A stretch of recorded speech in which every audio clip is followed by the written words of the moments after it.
Sounds good.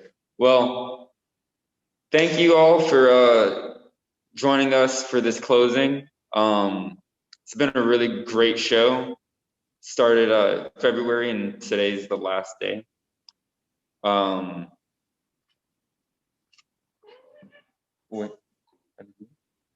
Did you say something, Michelle? Oh, I did. I have record on. It's recording to the cloud. Cool. 2 more people. So I wanted to create something a little different for our closing, and thanks to the help of Ricardo, we could actualize it.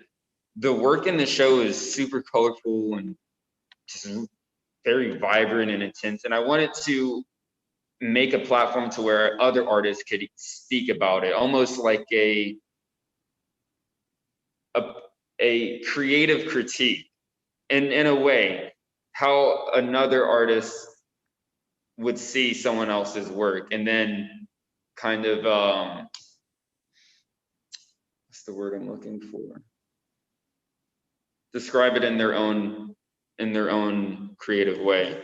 So I invited 2 poets, one of which is actually Ricardo's cousin, Henry Jones. Very happy to have him on. And then an educator here in Houston, Martha De La Paz. And now I'd like to pass it on to Ricardo if you'd like to say anything. Hello, everybody. I hope all is well in whatever neck of the woods you reside in.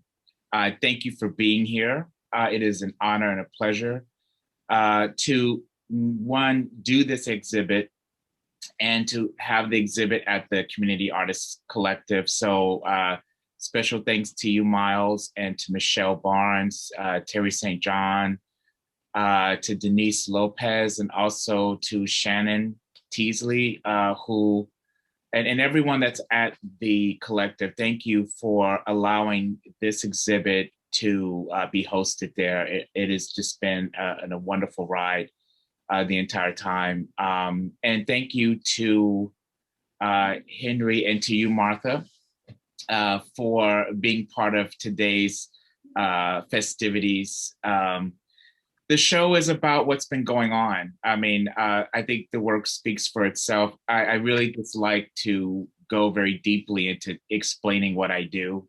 I think that anybody that goes to any of my images, no matter what the theme is or the idea of the works are, they come away with a very distinctive narrative on their own terms of what they see. So that's all I can really say about the work, is that it's really connected to what we've all been experiencing, both medically and socially for the past, let's say, a year and then some. And that's it. I look forward to hearing what Henry and Martha bring to today's closing. And this exhibit will also be on thecollective.org for how many more weeks, Miles? So the 3D exhibit will be on our website indefinitely. Anyone that has not been able to make it to the show physically will always have access to the show via our website. The work itself will be here for an extended 2 weeks for anyone interested to come in and check it out and like really get your eyes on it. It won't be on the walls, but through private viewing. But for the next 2 weeks, the work will still be in the space, but the 3D exhibit will be up indefinitely. Okay, lovely. Yeah. So I wanted to start with Martha, but first I would like Martha to introduce yourself. Let me unmute you real quick, because I want to know a little bit about you too. Like I know you're a poet, but you're also an educator, correct? Yes. Hi, everyone. Yeah, I'm a teacher. I've been a teacher this is my 21st year, so just got started. And, but thank you. First of all, thank you for having me. And congratulations, Ricardo, on your always amazing show. So I hope everyone's doing well. And yeah, I'm excited. I'm, again, grateful for being here. So, and what an honor to join space with another great poet. So we haven't had the pleasure of meeting, but thank you for sharing this space. So that's what it's here for.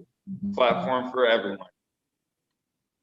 What I have the images of the pieces you wanted to write about. Which was the first one?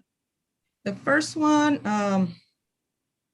that I'm going to be, reading for or about is the 846, which is George Floyd. Yes, sir. And that piece or that poem or spoken word, I wrote it back in May of 2020. And it was actually a request from another friend to write about the times, which was, when the pandemic started to take place. And then at the same time, the unfortunate, George Floyd event took place. And that sort of, worked together in the poem. All the poems that I'm going to share, I've shared with my students. They know that I do some writing, and I teach leadership in Spanish. And in the leadership class, we have conversations regarding about what's going on in society and especially with the pandemic. So this is one of them. The second poem that I will be reading is for the Vote 20. And that one was a collaboration with Ricardo. He did a project called We the People. And again, thank you for having me doing that as well. And then the third poem will be the Nurse. So I see that you have the image of George Floyd, the 846. Yes. And that's the one that I will be reading first. So if you, do you get started? Whenever you're ready. Okay. All right. Let's see here. Well, I hope everybody had a good breakfast and lunch. I know. And I don't have wine, Ricardo. I'm not drinking right now, but I have my iced coffee. Please tell me it's not Lent. I don't know. I just had a nice brunch with my mom and Alejandro Ulises, who's also joining us. So, but anyway, I'm good with that. Okay. All right. So again, thank you. The poem is called Wear It. And here it is. Thank you. So we are told to wear a mask. It can protect us from the virus. Well, what about the virus of injustice? Injustice where the corrupt always wear masks to conceal their unjust crimes. Wash your hands frequently. It will prevent the spread of the virus. What about those in higher positions who wash their hands to absolve themselves of guilt and shame? These things will keep us safe, they say. These things will keep us healthy. But what about feeling safe from not getting shot or unjustly murdered, or be able to walk outside without feeling today might be our last breath? Safety is no longer a guarantee once we step outside our door. Safety is now a commodity while walking down the street. Safety is watching over our shoulder so we don't end up on the ground. Safety is praying and hoping we make it home alive. We are warned to stay inside our homes where we will remain healthy or recover from the illness. But what about the illness of believing someone else's life is not worth saving? How do we recover from watching life end at the hands of someone who has forgotten that to serve and protect is to give others the right to a fair trial and not to die in public? Social distancing is needed to keep us safe from one another. We must keep our immune system strong. Meanwhile, social injustice continues to grow stronger and stronger. It's making us speak, shout louder, more powerful, to have to join our voices all together to fight against this sickening power. Wear it to protect you. Wear it to protect others, wear it to protect all, wear it to protect each other. It will take a long time for a cure to come and fight this virus, but it will come. It will take forever, it seems, for the justice system to protect us all. We will continue to fight for our well-being. We must continue to gather in mind and masses. Someday, we hope the justice system will be a system of justice. Until then, the system just is. For now, we wear it. For now, we breathe.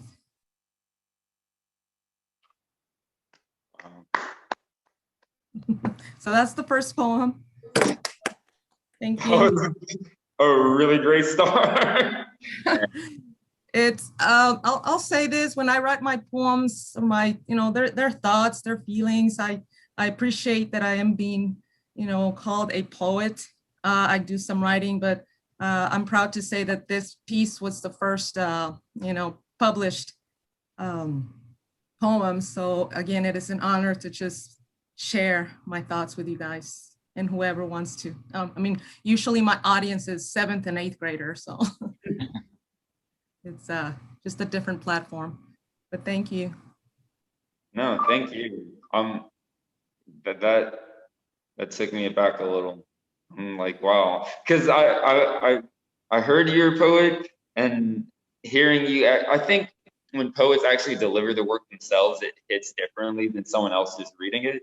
And your deliverance was amazing. So I'm excited to hear the next two. Oh, thank you. Love it. Okay. Oh, and I see you have the beautiful painting. So yes, this one, again, thank you, Francis. I call him Francis, to include. A lot of people do. I'm not sure why, but okay. A cool name, a cool name. It's not common, so I think that's why. Ricardo is a cool name too, but Francis is just different. But yeah, the second. It took me years to get used to being a Ricardo. I don't know, most people don't know that, but I had issues with that name when I was really little. My mother will tell everybody that story. There was a few years where I was like, I'm not a Ricardo. But not until I met other Afro-Latinos where, it was like, okay, this makes more sense for me as a person or whatnot. But so it's interesting when I hear Francis, it's like, okay. It's a nice name, Francis. But yeah, you did and along with other people, the We the People collaborative project in New York. And I was just like, wow, to have my words displayed on a building in New York and, along with other artists' work was truly just, I don't know, and I've been to New York. So it's just a special place to be represented. So thank you again for that. And so this poem is called Vote 20. And I wrote this one back in October of 2020. So that was just around the time when, everybody was trying to figure out all this, the voting situation and getting people to vote and to become aware that, this was going to be a turning point in the United States. So it's called Vote 20. And here it is. So cover up our mouth, it will keep us healthy, but how can we recover our voices now when we most need it? How can we recover our ground in neighborhoods where bodies are found lifeless? A mask will avoid a virus from entering our system. A mask may protect our health, possibly prevent a worse illness. But the masking of the truth and the masking of our future's calling will prevent movement, will prevent progress, will prevent the gaining of health and wealth in our communities and our cities. So today, yes, wear the mask to protect ourselves. Yes, wear the mask against what may cause sickness, even death. However, tomorrow, and that was the day of, voting, literally, let us all unmask our voices and vote, unveil our words from within us, unleash the power we have to create change and to bring unity to a corrupt system, a system that carries no immunity to protect all who seek justice for our brothers and sisters who fall into the wrong hands when faced with fear, uncalled cruelty, and uncertainty. Let's unmask our collective voice. Let it be present. Let it be heard. For soon we will make a choice to create a better way of protection from the silent pain brought upon us by the illness of hate, lack of empathy, and cruelty to our humanity. Vote as if our breath depends on it. Together in power, together we speak, together we vote, together we win. Thank you. Yay. Can I point out something? So both Martha and Henry in today's event, they were both in the We the People project in New York. And the project started out as a conversation between myself and Leonidas Rosa Molinar, who owns Leonidas Arts New York, which I'm gallery director for. And I just was frustrated with what I was seeing on TV politically. Just every day, it's the same thing. And we all know who this ex-president was and whatnot. So kind of as a dare, he said, do something about it. So therefore that project was born from that. And it was meant to be at first just a online project. And there was going to be some video and this and the other. And almost towards the last phase of the project, I thought it would be interesting to have the selections of the project projected on a building or buildings in the New York City area. And I worked with my friend Gene Sonderond, who is with Archive Culture, and he does all of that stuff whatnot. And he instantly thought it was a great idea, spoke to his colleagues, and boom, I was able to project Henry's images and Martha's words on, I forget the name of the building, but it's right where Citibank is on 14th Street in Union Square, right above it. And it's the perfect building because it has a cement side. So especially at night, it's easy for, like, say, a very colorful image to be shown without restraint or any issue or whatnot, unlike other buildings which may be glass or may be made of something that doesn't reflect very well or whatnot, tones or what so have you. But it's an honor to have them both in this event again today, and it was an honor working with both of you all last year. Thank you. Awesome. Gracias, thank you. I was gonna say too, if there's a link for that, it would be on Leonidas' website, Leonidas Arts website. No, the show is down now. It was up for a couple of months actually, but things like that have to be paid for. Yeah. And we moved on to other things and what so have you. But I want to also put this out there. So some people have been trying to reach Leo, and he's currently in the hospital. I think some people are aware of that, and I want everyone to know that he's considerably doing a lot better.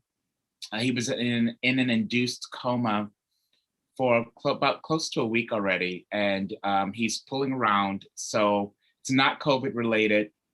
We're still trying to wait and see exactly what the cause of it was. Pneumonia was part of the problem, but he's slowly but surely getting better, and he would definitely be here as he usually is. But I just wanted to let everyone know that he's doing a lot better than before. That's good. Thank you for letting us know too. Sure. The third poem was on the nurse, correct? Yes, it is. Okay. Beautiful, beautiful, by the way. Hi, Francis. So this one, I'll be honest, I wrote it back, well, not back, but in March. We're still in March. So this one it's pretty fresh, pretty, new. And I'll say this, I'm a big fan. I don't know, this is gonna tell you what my age is pretty much, but I love the show ER, which was a 15 series or 15 years show on everything that goes on around an emergency room. And I always thought, and I still think, that nurses are the most essential and most powerful humans in a hospital, because those are they're the first ones that come across your life, if you ever end up in the hospital for whatever reason. And I hope that Mr. Leo is doing well, and I'm hoping that, yeah, he's in good hands, good nurses. He is, and I will say nurses tend to know more than doctors do any day. Absolutely.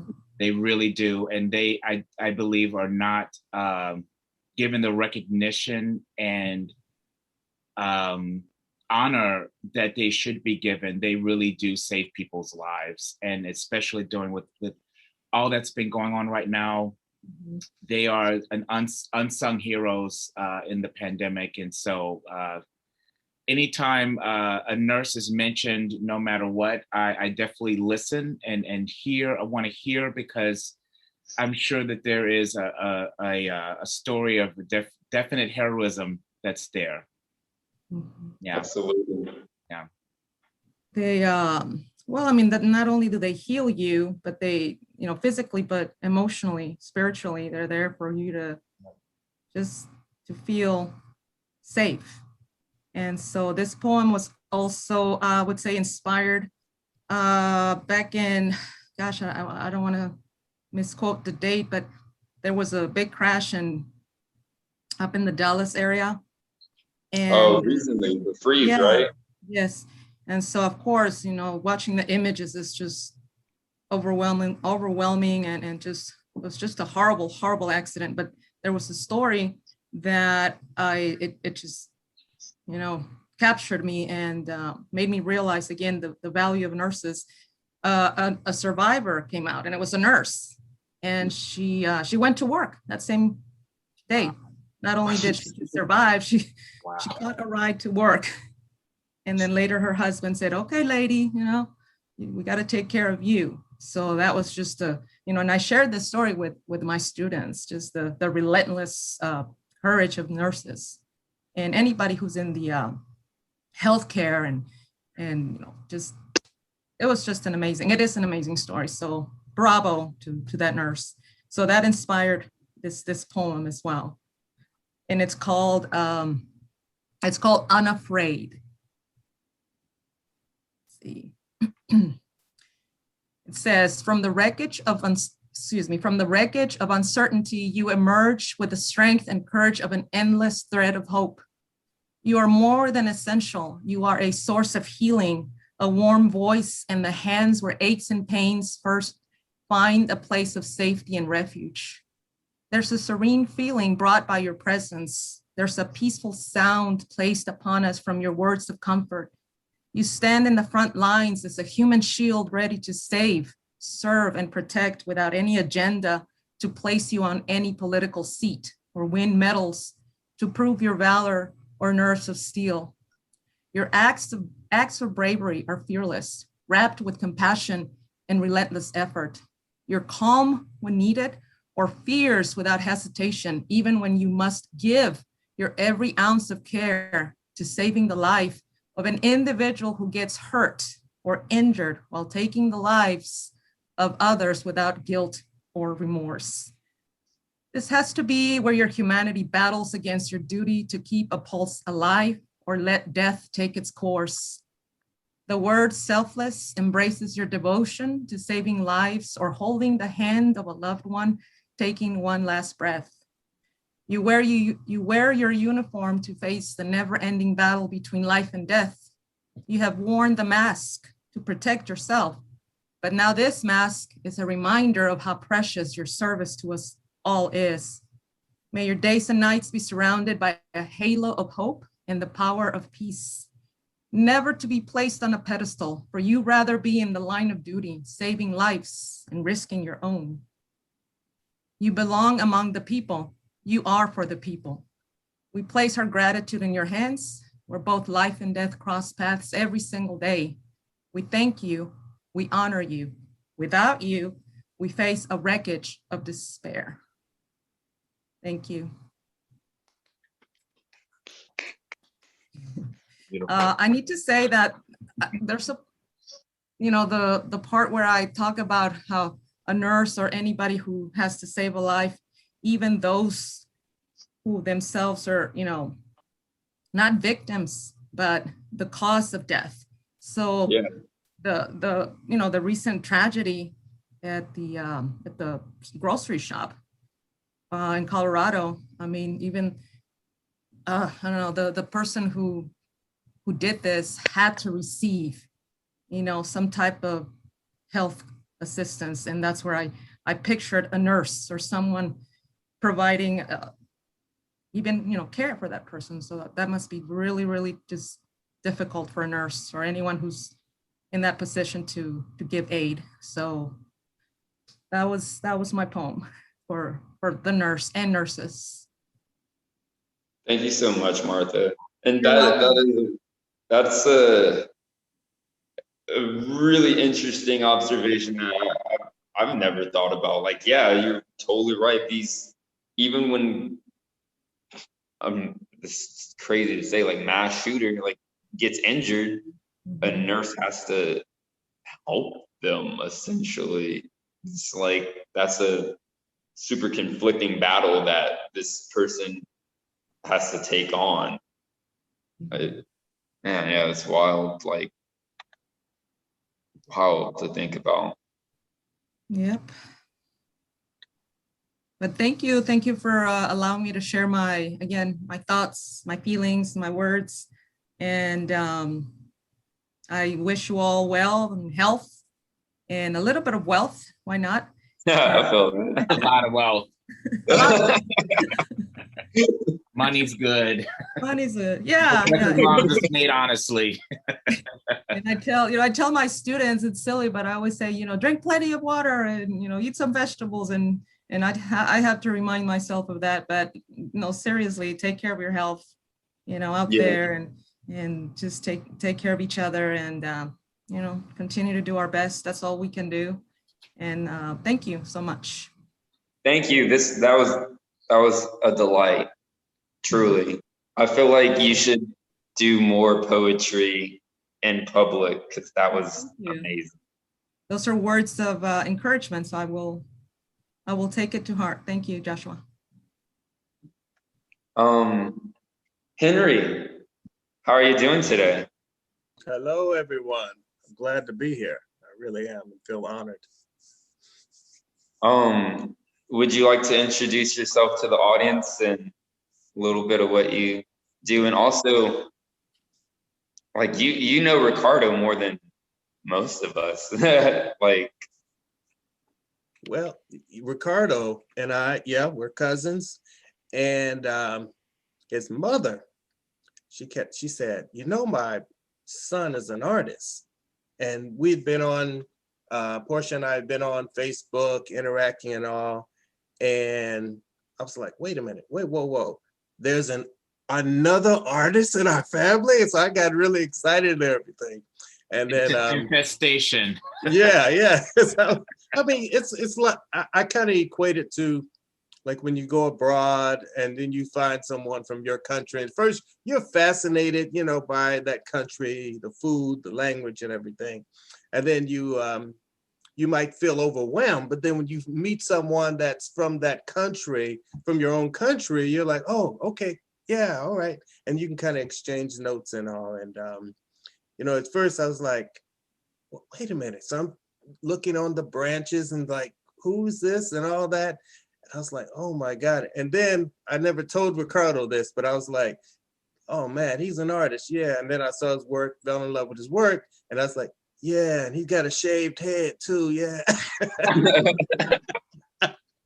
So I had like no choice. Oh, okay. Well, I had no choice. Genetic thing, yeah. So I thought that was wonderful, and I love this full circle moment of being with Ricardo and Martha again. As it was mentioned, from the We the People exhibit. I'm an artist and a poet, and I do both. I do both. I used to think I had to select for one, but I said no. Sometimes things come out visually, sometimes they come out through words, and I just keep doing. When there's something to say, I just bring it out as it's meant to be said. I've been doing this all my life. It's the way I reach the world, and in some way learn something about myself that I can share with others. And if there's something there they can get out of it, wonderful. And I just strive for that. I've been in a lot of programs. I tend to focus on cultural events, historical things. I love history, social issues. And in the arts, sometimes it's said as a no, don't get into that. Just bring these beautiful images. And I'm like, no, this is me. This is what I want to look at, and this is what I'm attracted to. This is what I pull from. And I've held on to that, because earlier days, it's almost like I said, we need this color, we need these images. And I was like, well, that's not what's coming from me. And I've held strong to that. And I've reached people. I really have. And I've enjoyed this. And this event, I'm really, really honored, because Ricardo would share different images to me, and I'd be peeking, oh, what's he up to today? And on social media, and I was like, oh man. So when he told me about this exhibit, and I saw some of the images, I was just floored. I hope you enjoy some of the poems I've written in response to them. Some of them overlap with Martha's, just a few overlap with some of Martha's selection, but I think you're going to get a different perspective. And I think that's the beauty of the arts. This is the beauty. Mm-hmm. So let's see here. I'd like to start with the first one here.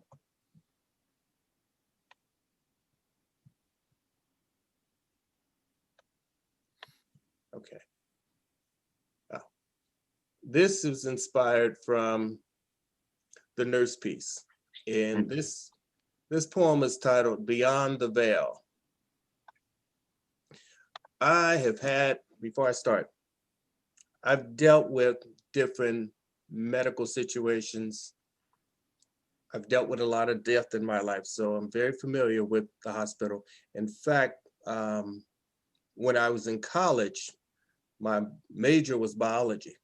I was going toward medicine, because in my young mind, because of all the death I experienced, and actually being there when people were dying and going through things, for my grandmother and later my mother and numerous others, I felt if I became a doctor, I would have this magical way of preventing people from dying. And went on to medical, got accepted in various medical schools, and also I always loved science, and got into a research program. So I was in this juggling match. And all along though, I painted. And in graduate school, my neighbor, who was an art major, came into my room and saw this little bookshelf I had against the wall with all my science books. I was a human physiology major, and just constantly, going from lab and classes and studying, so on and so on. And he saw paintings on them. He said, man, I thought you were a science major. I said, yeah, I am. And he said, well, what is all this? I said, well, I do that to get out all the science. In other words, to pull away from that, because that's what held me together. And he said, man, you are an artist. You need to show this to somebody. And he started looking at it.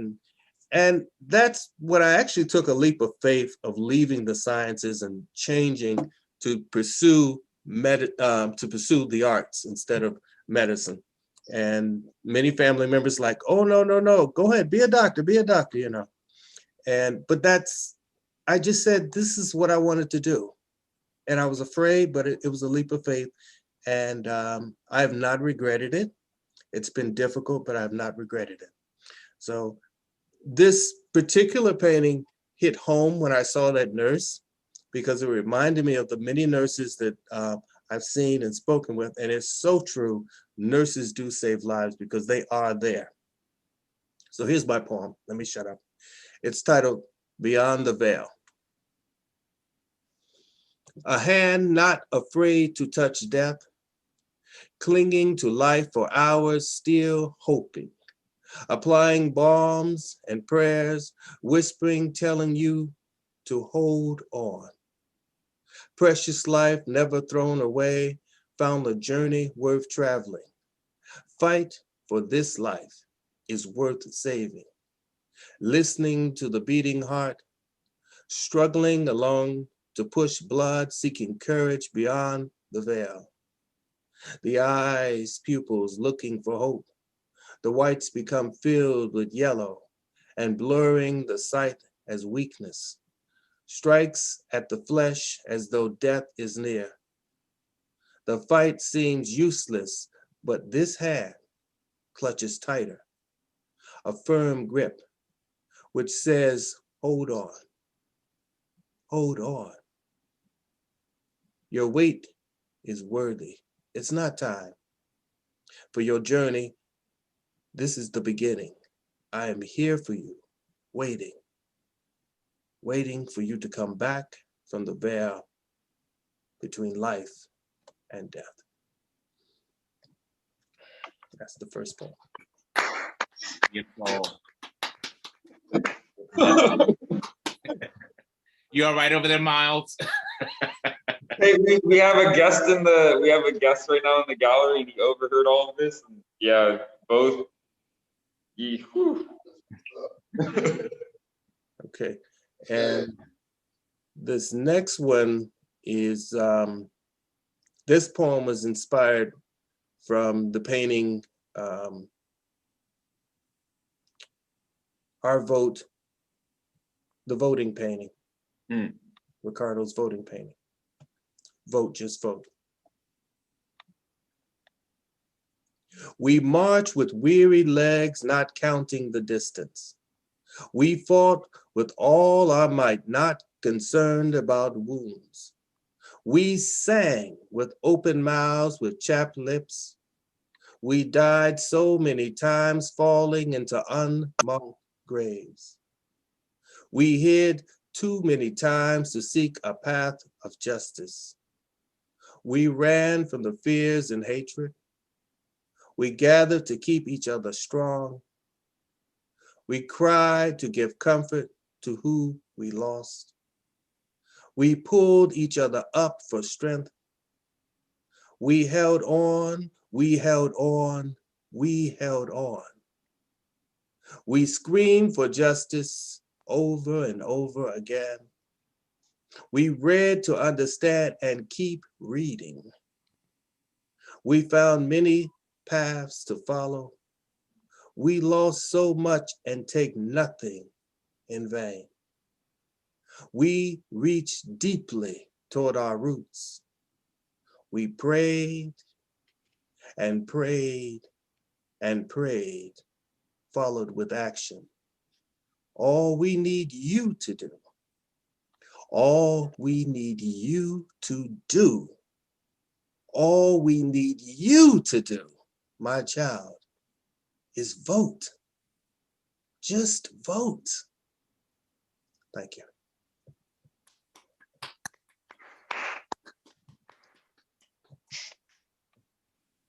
Okay. This next poem was inspired from the painting Luncheon of the Damned. I love that title, Ricardo.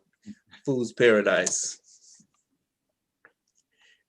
This poem is titled, We Be Damned.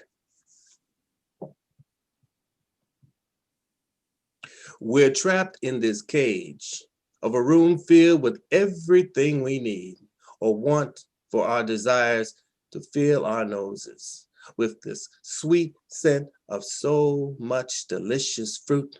We live with the lack, but the fruit is sour to our tongues and spoiled, while flies lurk around our eyes, 'cause we be damned. We're surrounded by toys of this society, stacked with many games to play or share as a distraction as our eyes blur from trying to keep up with the movement of blinking lights and figures pretending to show us the way to escape from the chase, because we're prey and can only pray because we be damned. We're hoarders with things. In our homes, collected nightmares we need to fulfill our hunger for more, and to our lips quiver from eating so much. But bellies remain shallow, allowing more and more as some sinking black hole of feeding on the universe. But we never feel satisfied. That's because we be damned. We're starving from nutrients in our bodies, feeding on themselves, hoping if the bones peek from flesh, some type of prophetic code would be revealed, looking through those bones, and we can just cast them and understand who and what we are without looking at history. But we still remain lost. Why? Because we be damned. We're clustered dreamers of hope, and our eyes searching for a journey, wanted to make visions become real. Show us with our faith a bowl full of fruit, awaiting our hunger to end, but it can't. And we're so thirsty because we be damned. We be damned. We be damned. Thank you.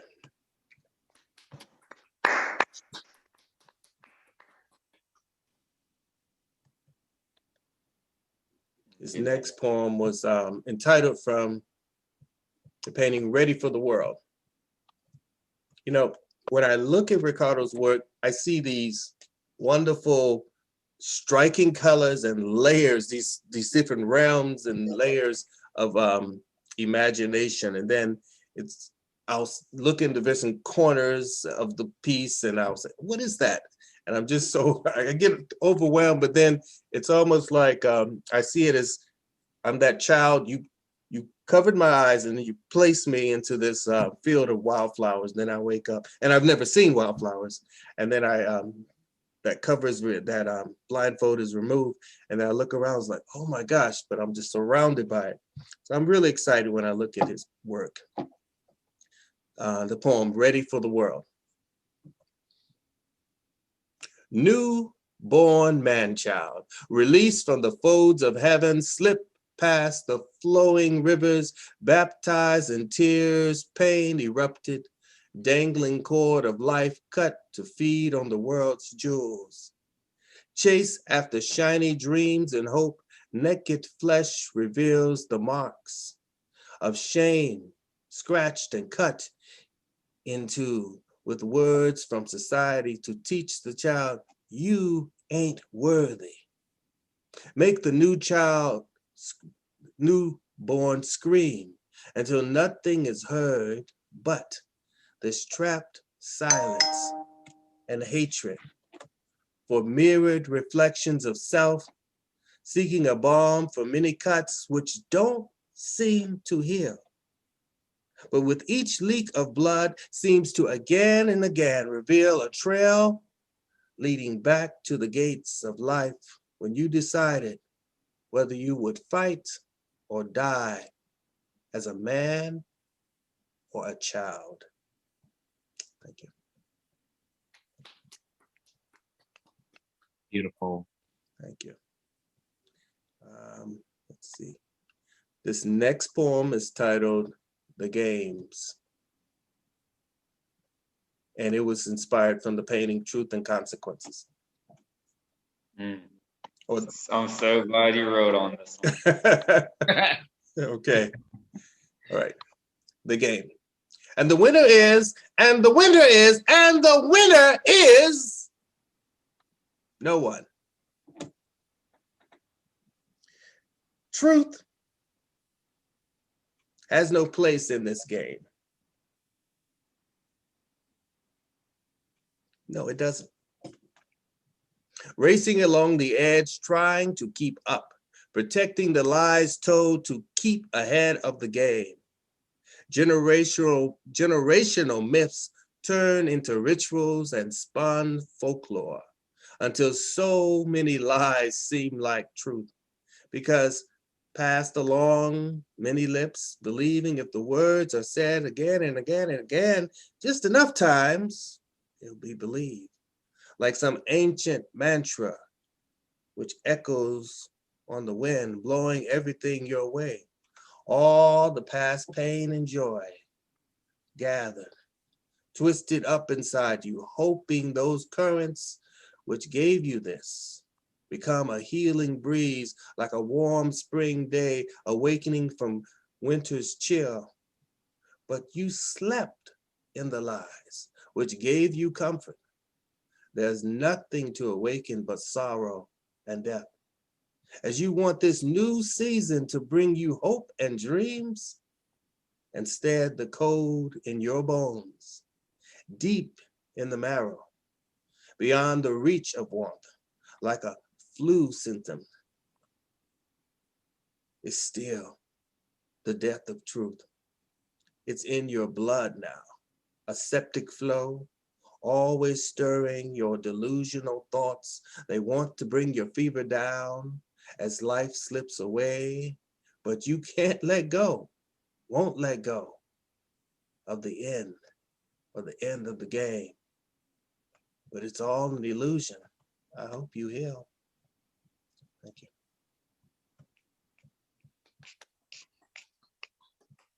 And I believe this is the last one. Ready for the world, we be there. 1, 2, 3, 4, 5. That was it. I'm sorry. No, you're good. Beautiful. Thank you. Thank you for listening. Y'all Oh, both. I'm sorry. That what's is up? not Oh, it. there's one more. Yes, the Brianna piece. I'm sorry. Yay. Okay, this Bring is it the on. Brianna piece. Yes. I wrote a piece about Brianna. Mm. And at first I said, yeah, I'll share that. I'll share that. And I said, no. Because the first piece I wrote about Brianna and recited it, and it was from the event, you know, and that whole travesty.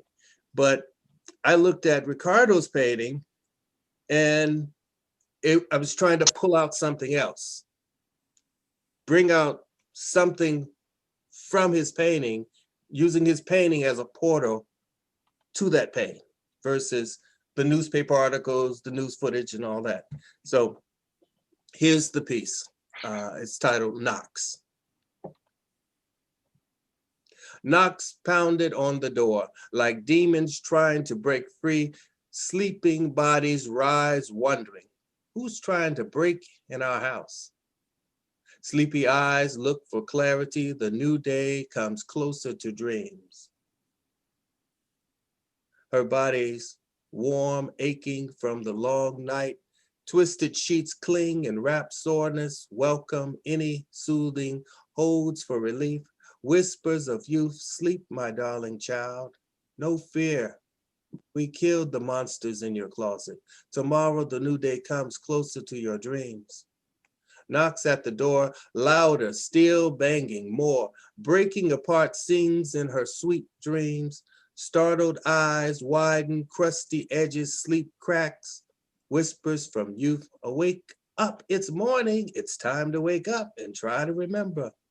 The endless nightmares kept you stifled at night and moving about. In our eyes and hearts trying to remain at ease and not afraid to shut our eyes, see beauty and joy, peace around us. This sleeping beauty who needs no kisses, dressed in royal attire, a queen, stares into the vacant realm for hope. But the knocks wake her up, just like the many faces before her, fear resounding to echoed knocks, which meant nothing good was coming. For this queen, rising from sweet slumber, blue hunters wanting to snatch her land again, filled with scent of a lost lamb, soft wool to ease their hardness again. longing to keep their families safe, believing the slaves will come to slaughter. But nothing has ever been planned. Just the desire to walk safely through a hidden garden where she hides from them each day, hoping one day to build a nation without fear. These were her dreams planted by her ancestors and their sacrifices to bring real justice and freedom. Yet within the walls of that past are now uncovered by that shame knocks of the phantoms bring, a nightmare and storms inside looking for a sacrifice to brag about again. She becomes unwrapped, falls into insanity, red eyes looking with anger, screams, I know you, I know you, I know your kind, it's you, always you, will always be you, they say. White fumes come from their noses, from the beast, looking for a trail. Fumes come there looking for a trail, but that which they then derailed the freedom train onto the tracks of time, still looking for runners seeking justice and truth, just freedom. Bullets heat the air, streams, they find the fragile flesh awaiting. As splattered forensic art sprinkles on the walls, the beast inhales those fumes, thinking they're so brave. As the queen's brave warrior fell to his knees trying to protect her, her soul evaporated in his arms. Sand falling between his gentle fingers, unable to reach her or hold her up. She was gone. Replayed nightmares, vague images chasing away joys. The new day comes closer to dreams, so many times whispered. Knocks become angry heartbeats, red flowing anger stolen by white, demanding the royal blue hunters. Bullets sacrifice the lamb with pride. The new day comes closer to dreams, but she is gone. She is gone, and an American nightmare came true. Thank you.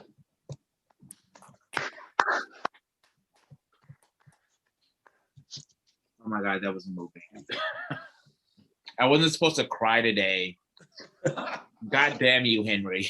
You too, Martha. You have these days of crying? Hey, Henry, there's moments. You almost got me there too. Actually, if you look at when people look at this video, there's many moments where tears have flowed because I would never think that anything that I do as an artist, I don't think that people really see it in any type of way. I mean, I know that they're looking at it and they get something from it, but what I heard today and what was expressed today was some of the most moving. It was just exceptional. Thank you both. Thank you both.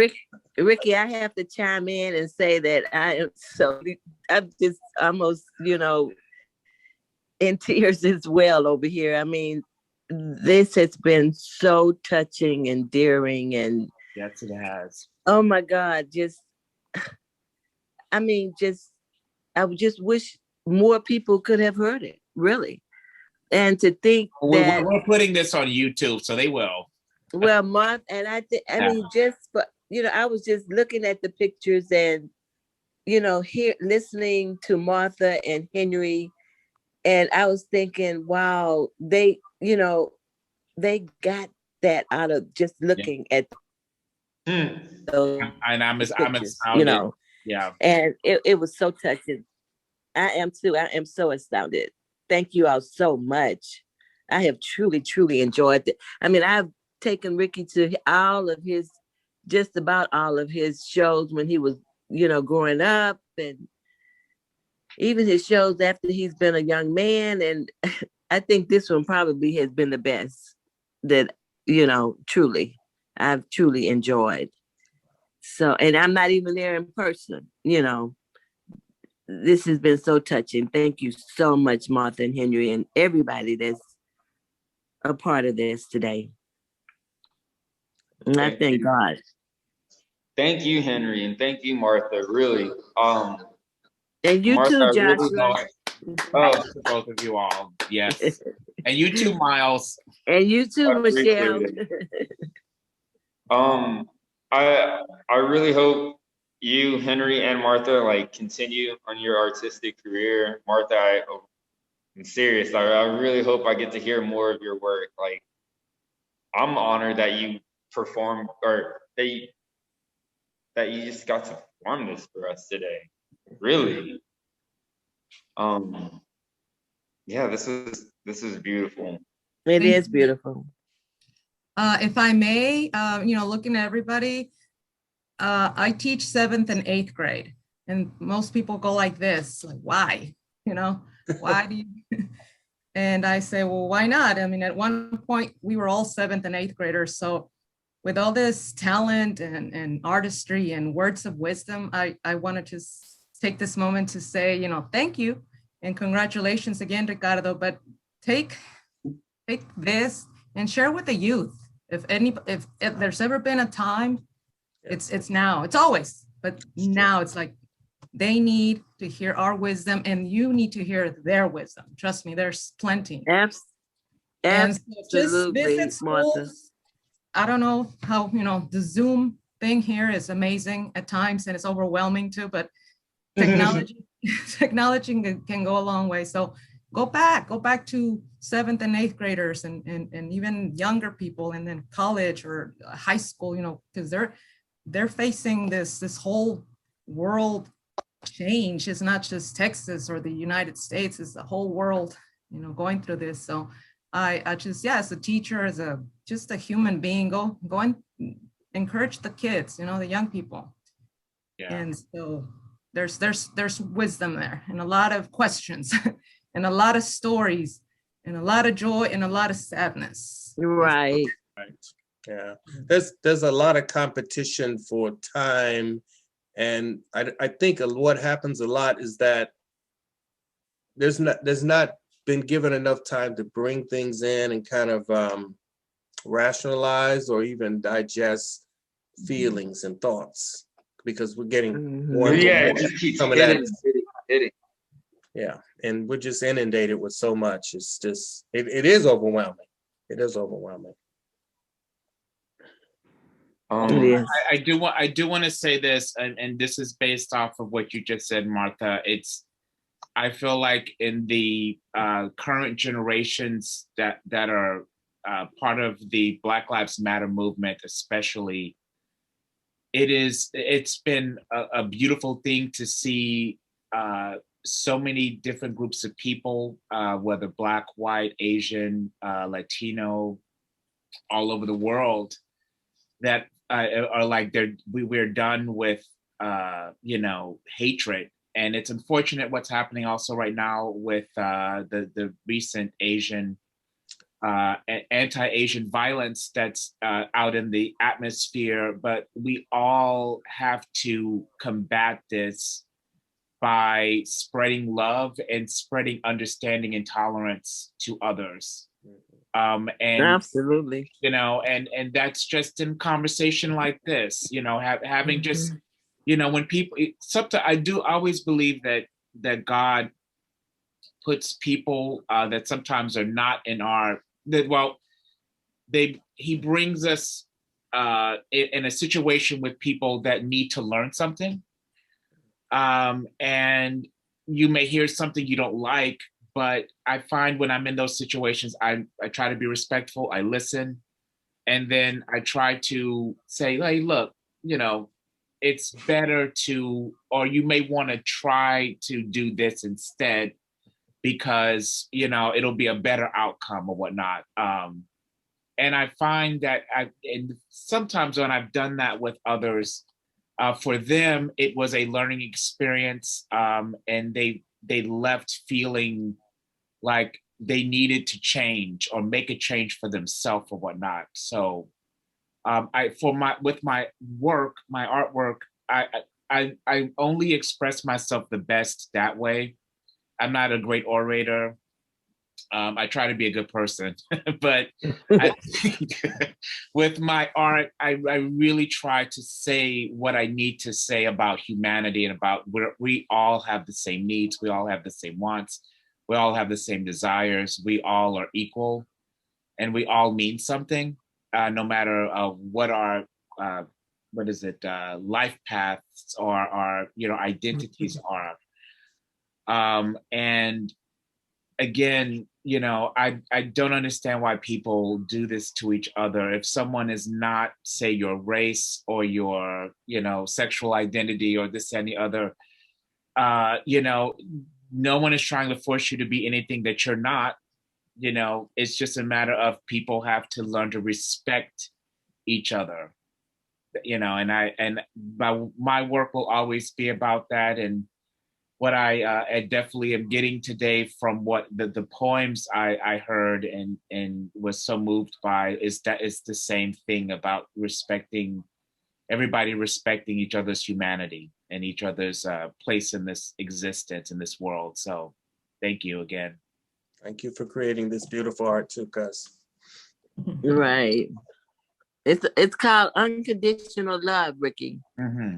Yes. And until people understand the true meaning of unconditional love, then there's gonna always be conflict, separation, division, wars, just what we're going through right now. Yeah. Because they don't understand what the true meaning of unconditional love. So that may be a good thing for you to draw. Unconditional trust love. me, it is, and that's why artists exist. Artists always remind people of humanity all the time, no matter what the subject matter is. Artists, that is what our job is. We are to remind people about humanity at all times, and it's a lovely job to have. It's a hard job, but someone's got to do it. So I'm honored to be part of that brigade. That's for sure. Right. Yes. Well, thank you all for these beautiful words and just leaving me a lot to think about in general.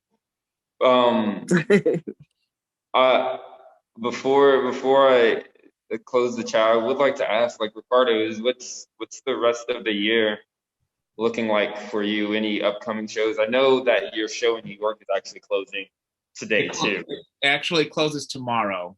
Oh, it closes tomorrow? Okay. So there's a show of LGBTQ artists at a space called Regular Normal NYC that's run by a wonderful gallerist by the name of Danny Baez. He's Dominican. And during this exhibit, he now wants to work with me in his space. So I'm very honored to, we're working on me being represented by him. So that's a new chapter. Also, the 2020 show is going to come to the Art Front Galleries here in Newark, New Jersey in May. So we're just trying to get the dates aligned or whatnot, but it'll be in downtown Newark, New Jersey. And Rafael Coelho will be the curator for this show here. It's a new space that he's developing at the present moment. And I'm working on a brand new body of work at the present moment. And I'm not going to say much about it other than it's some deep-ish.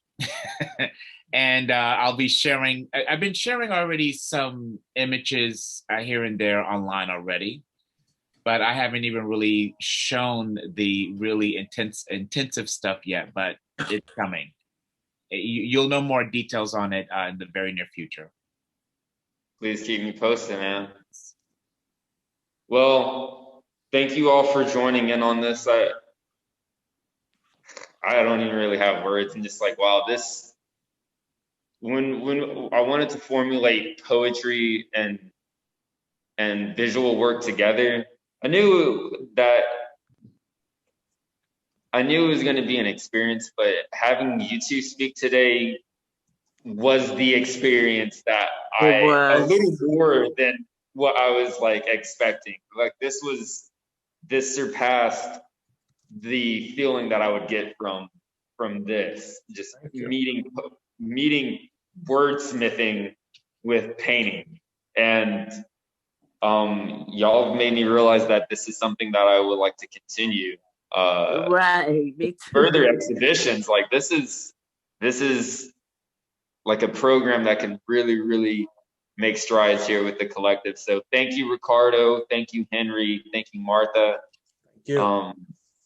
This was awesome. I hope you guys have a great rest of your year. And as Martha said, I wish y'all health and a lot of wealth. Yeah, I'll end it with that. Thank y'all so much. Thank you. Does anyone Thank have you. any questions about the work or anything, or about the show before we sign off? I think it would be great to answer anything just in case anybody has any questions. Let me go back to the regular view. And you can send in any questions. You can unmute yourself if you do have any questions, and or write a question up in our chat. Yay, nay? I have a question. Yes, Martha. So, of course, your paintings are very vivid in color and just, you know, the expression and I love that you always, you know, say that you allow the viewer to maybe grab whatever they want instead of what you are trying to, you know, present. But I noticed, you know, there's like a lot of details in each painting. I noticed the being Mexican. I noticed the loteria. Cards that are in the work. Like El Soldado, La Sirena. I noticed those moments, you know, there it is. There we go. So is there a reason for that, or do you just like the loteria? Yeah, so loteria cards came, I would say, I think I first became aware of them in the early 2000s here in New York. I was at a store in the East Village in Manhattan, and I saw them actually for the first time ever. And you know, like when you get a chill in your body, and it's like, it feels like maybe it's like this is a special moment or whatnot. For me, it was like, what the hell are these? And I asked the woman who I think the store that does no longer exists, but I think she ran it with her husband at the time, and she had told me what they were. And that essentially it has two meanings. It's either tarot, it's for tarot, for predicting people's futures, or it's a playing, you play, it's like a social game. You play it with your, you know, friends and family, whatnot. And I mean, I really don't know how to play with these cards and whatnot. Many people especially Central and South Americans and or Mexicans, they definitely know what to do with loteria cards and whatnot. But there's a unique symbolic power to them for me as an artist. And a lot of the most recent stuff within the past, especially 4 or 5 years, people there's a moment where you'll see either one or maybe a couple of them in a painting. And it's a way for me to express express ideas. And collage is something that's very important to me. And if one gets to really sit in front of one of my paintings, not only is there's a lot of painting going on, but there's also a lot of collage going on. And for me, there's something orgasmic about combining both elements together visually. Sometimes painting can't do that for me, but collage can, and sometimes collage can't do that for me, but painting can. So to combine all those elements together is always a pleasure. I hope that answers your question. Well, yes, thank you. And it is a fun game. It's very cultural, very even at times educational, because I've used it in pre-K kinder years. Of course, there are some that are not very appropriate for little children. Yeah. Well, you know what's interesting? Playing cards were also tarot cards. Even the regular cards with the March hearts, diamonds, the ones that Americans know or whatnot. Those came from tarot cards. Those were all derived from that. And to me, it's intriguing what symbols can do in an image. And being American, especially, we're bombarded by that every 2.5 seconds. You go online, you see a web page, there are tons of symbols and information in just one page. And so your mind is either thinking to buy something, or you're finding out about something, or what next page do I go to find out more about something I'm going to buy, or something I don't like or do like, this, that, and the other. We are in a society around the world that's based on information. So my paintings are essentially the same thing. It's just through paint. Yeah. Well, go get you a loteria and play it. It's very. You're gonna have to teach me. It can be very competitive, but it's fun. I bet it is. Yeah, it's very loud. It can get loud.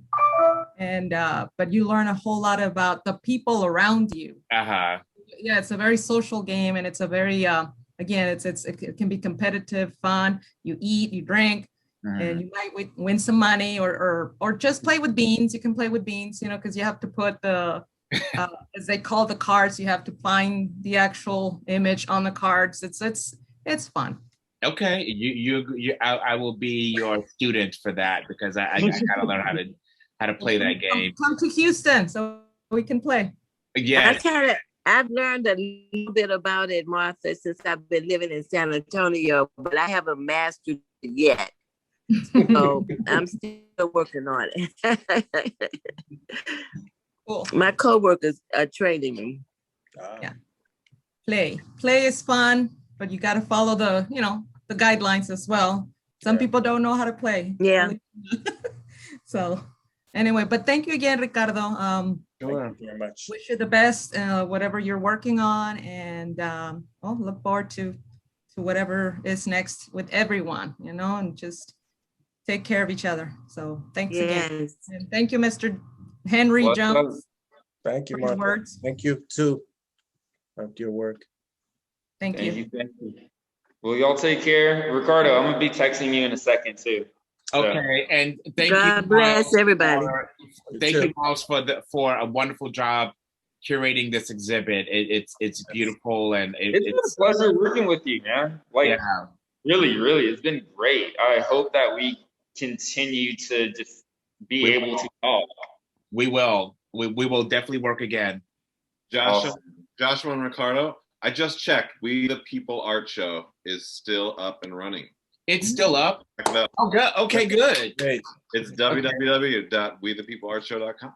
Okay, great. Yay. Oh, ladies and gentlemen, this is Seth Ruggles Tyler. And I want to put this out there. So we are developing a new painting project together. So it's something that's going to be in the near future will be that. I don't want to say too much.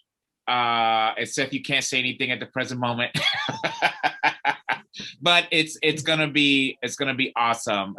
Very beautiful stuff that's gonna happen. But he and we're definitely gonna work on a project together, and I can't wait. I can say one thing, that I'm extremely honored that we're doing this. That you're doing this with me. You offered this. Yes. Okay. I'm excited. I almost called you Francis. Keep me posted on your keep me posted on any of your projects, really. Yes. Please do. Well, I'm gonna close up shop. More power to all of y'all. Be safe, have fun, and talk to y'all soon. Thank you. God bless everyone. Bless you all. Thank you. God bless. Bye-bye. Bye. Bye, Miss Bye. Portia. Bye Bye. bye. Sharon, Portia, good seeing you. bye, Miss I Portia. know. Good Ricardo. seeing you. Love you all. Bye-bye. Love to all. God bless. Bye bye. Bye.